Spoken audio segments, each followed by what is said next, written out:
Our last author is a young adult science fiction author whose story Desert Dwellers Born by Fire will be available November 27th. Please welcome Sarah Bergstrom.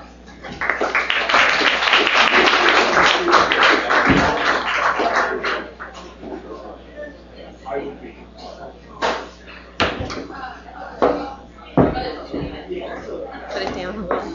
It's not on yet.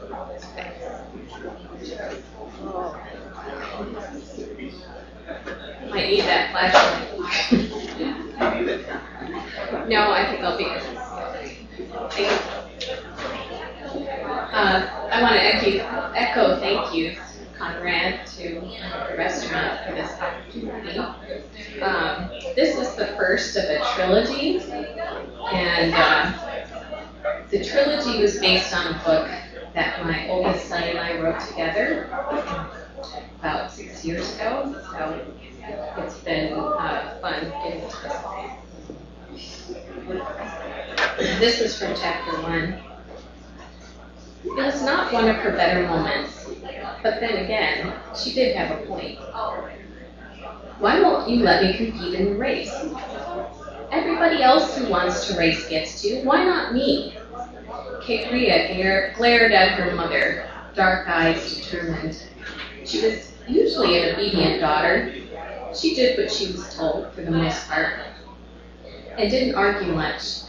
But her parents' insistence that she and her brothers were not to race was ludicrous. They didn't even have a good reason. She knew they cared about her, but their care these days was smothering. You know why not, her mother answered, strain sharpening her voice as she set a basket of sweet mesquite pods on an elevated table towards the back of their house. Both the table and the house were made from bricks pressed entirely out of salt. The only light was the evening sun, filtering through loose bare grass curtains on the open windows and door. Kiria watched her mother bend her tall, slender frame gracefully over another basket filled with material. Chola signs for sewing, and the hand-carved knitting needles her dad made from the woody branches of a creosote shrub. She finally retrieved a large rock and flat stone slab from the bottom. The baskets were some of the many that sat upon Salt Creek shelves, lining one complete wall of their house.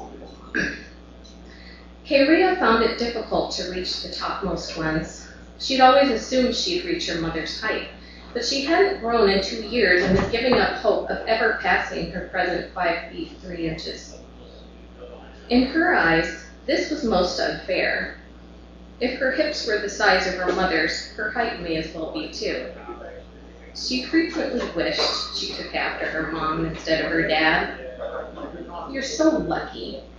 If only I was as pretty as you, Ruth, she'd cried last year during a crisis at school. Her class was one of many, located on raised plateaus, jutting out from a canyon wall west of her village. The classes were attended by students of all ages. During class, boys were assigned to sit on one side and girls sat on the other. There was one particular boy she thought was very cute. He was a serious student with an amazing smile that gave her chills to think about. She just got up the nerve to sit across the aisle from him when he immediately rose and moved to the front of the class. She'd assumed it must be because of her. You can't possibly know what it's like to be me, she told her mother later that day. I'm shaped like a deformed tomato. Colleague found the other day. You know, the one with the large growth?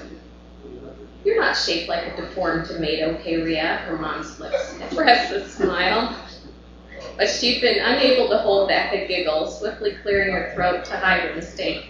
Your body's changing. You're becoming a woman. Those hips may carry children someday. And my name is Mom to you, not Ruth.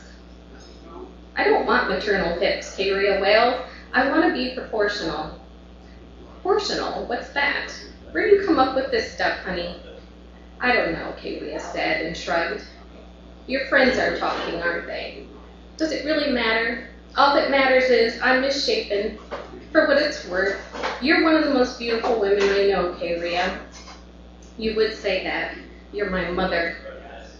I said for what it's worth. You obviously don't believe me. Nevertheless, I'm being honest.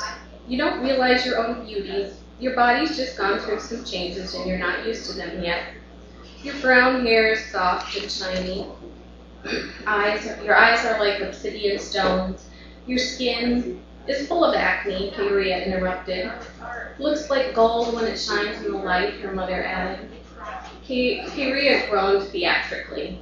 This sounds like a serenade. Next you'll be telling me my nose is like the Wadi, always running. The Wadi was a stream that ran from east to west. It lay to the south of her village and was the town's only source of water, but the water flow was steadily thinning every year. Ruth had squared her shoulders and stood directly in front of her daughter. You know, some people get acne a lot worse than you. I certainly did when I was your age. Maybe you don't deserve to be beautiful if you have this attitude. You really should be more grateful and not waste time on trivial things like vanity. All your schoolmates probably feel exactly the same way, and some kids have more difficult issues to deal with. Rather than blinding yourself with self-pity, why don't you reach out and make others feel better about themselves? Her mother always made sense, even when Kaylee didn't want to admit it. She was so wise in every way, except now, when it came to letting Kaylee run. She wasn't asking for that much. The race beckoned her. She wanted to run more than she'd ever wanted anything else. Ruth returned to the baskets lining the tiny abode, reached in one and took out a serrated knife. The race is too dangerous, Kaylee. Kids get hurt in those competitions. They don't police them. I can take care of myself, Kaylee argued, pacing back and forth and fiddling with her head cover, tightly woven from shredded mesquite bark. Mesquite used to grow in abundance beside the stream, and the scarf also made up some of her other clothes. Her nicest dress was made from bison hide, but she rarely wore the soft gown now since it was irreplaceable. It wasn't as if bison would ever wander into the desert. Haven't I shown you how responsible I am? I get water from the Wadi every morning without complaint, carrying that giant red clay pot on my head a mile each way. And don't tell me that it can't be dangerous. There are a lot of people who'd rather steal mine than get their own. It's speed that saves me. Even carrying a jug on my head, I'm still faster than any of them. Ruth extended a hand, but seemed to change her mind and pulled back. I'm sorry, honey. Yes, you do a great job of taking care of yourselves and our family. But we don't have a choice in sending you to get water. We need you to do that, just as we need your brothers to tend the garden and preserve the food. Your dad and I work long hours on the salt flats, just like everyone else. Yes, I know, but why? What's the point? What do you all get for your work? And why do we go to school if we're only going to end up working on salt flats like everyone else? We don't work because we want to. We work to build and repair houses, to pay teachers, to buy food, and for access to the Wadi. I know a lot of it's used to build homes like ours, but not all of it. Where does the rest go? Don't you wonder sometimes? It takes a lot of salt to compress into bricks. I know, but come on. It's not all going to make village homes, and it's a dangerous job. We hear about people getting swallowed by the sludge underneath. And I always worry that someday, I just don't understand why you have to work there for almost nothing. Ruth shifted uncomfortably as she spoke. Believe me, Kaylee, I'd change everything if I could. I wish I could get the water for you. Her eyes filled with tears and she quickly looked away. But I can't, and this is different. First of all, Kaylee said, unmoved, no tears. It's not fair. You know I don't want to hurt you. But this race is too important to me, and you're turning my words around. I'm not asking you to excuse me from my chores. I'm asking permission to race.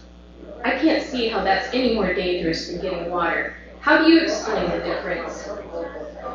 Her mother looked at the floor without answering. Rhea threw up her hands in exasperation.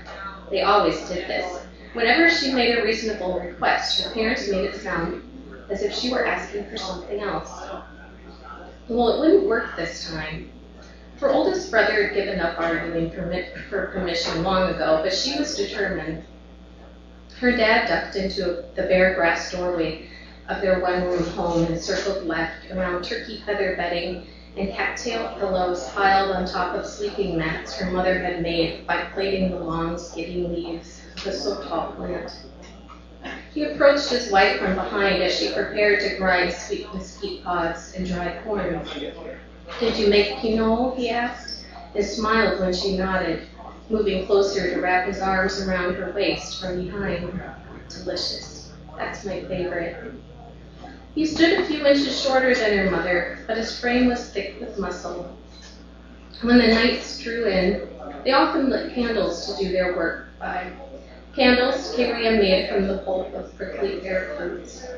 But their door faced west, and tonight the evening sunlight poured through the weave of the loosely woven curtain, illuminating the tiny rectangular abode. The floor space measured about 5 of her, aligned head to foot one way and 3 the other. There was just enough room for everyone to stand inside. "What's wrong?" he asked, sensing the tension in his wife's rigid frame. "The race," was all Ruth said, but it was enough. "Your mother's right, Rhea. It's too dangerous. And given your well-expressed views, young lady, there's no explanation that could possibly satisfy you." Rhea was not giving up. "That's just an excuse, not to give me a reason. I'm 14 years old. I'm not a child anymore." "Yes, you are a child. As long as you live under this roof," her dad's eyes flamed, and his dark skin reddened as he loomed over her. It was his authoritarian way of pulling a trump card, but it didn't work. Rhea knew his bark was much worse than his bite. "You'll listen to your parents when we give you instructions. You may not like what we say, but there comes a time when enough is enough." What did that mean, enough is enough? Rhea wondered. What could it possibly mean other than shut up? It answered nothing about why her parents refused to give her a reason for excluding them from the desert games when every other parent in the village encouraged their kids to participate. Nor did it tell her why her parents treated her as if she was on the verge of exploding. She was mad now, yes, but most of the time she kept her emotions hidden.